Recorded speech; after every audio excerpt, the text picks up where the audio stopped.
I'm Brad Garvin. I am the Dutchman in Flying Dutchman. I grew up in Chicago, but I'm based out of New York City. And I'm Turid Karlsen. I was born and raised in Norway, Oslo, but I live now in Berlin. I'm singing Santa. And I am Michael Scarola, the stage director of the first Wagner opera at Madison Opera.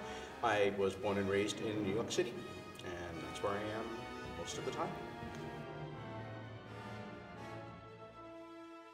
It's this wonderful mythological story of a man who essentially cursed himself and is forced to sail the seas for eternity. He's allowed onto land for one day every 7 years, and the curse can only be broken if he's able to find the love of a woman who will be faithful to him unto death. And that is the plot in a nutshell. Well, I think there's actually quite a lot to relate to because he's actually very human. Even though he's a mythological character, he has a lot of human emotions. And even though he's condemned in this curse, he still is longing and seeking and clinging to hope. And he talks about this every now and then. But he also knows that he doesn't, once he is introduced to Zenta, he sees how beautiful and lovely a woman she is, that he's torn with this idea that she could end up sharing his condemnation.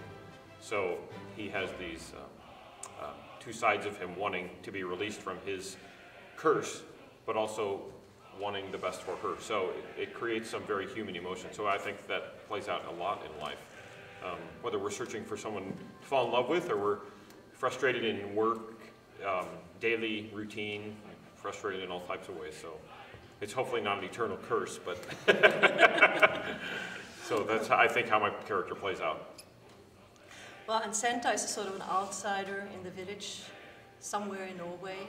I would say at the seaside, of course, because her daddy is the owner of the big ship, and everybody works in her house, and they're spinning, but she's not taking part of the spinning. She's been told this story about the Flying Dutchman all her life, and she's very in love. She just, this history is not only a history, it's something that she believes in. What makes this production unique? This cast is what makes this production unique. It's the first Absolutely. We certainly do. It's the first time that the 6 soloists have ever done this opera together. It's my first Wagner, as well as Madison Opera's first Wagner. It's the first time I'm directing a Wagner opera. So it's been so exciting to take this immense and very bold set and create this story within it that really suits this particular cast. I came in with what I hoped was a very clear vision of how I wanted to tell the story, and then working very closely with the cast, found ways to do it so that it really related to them, so that they believe in what they're doing. And as long as they believe what they're doing, hopefully the audience will understand what we're doing. Or we can fake it.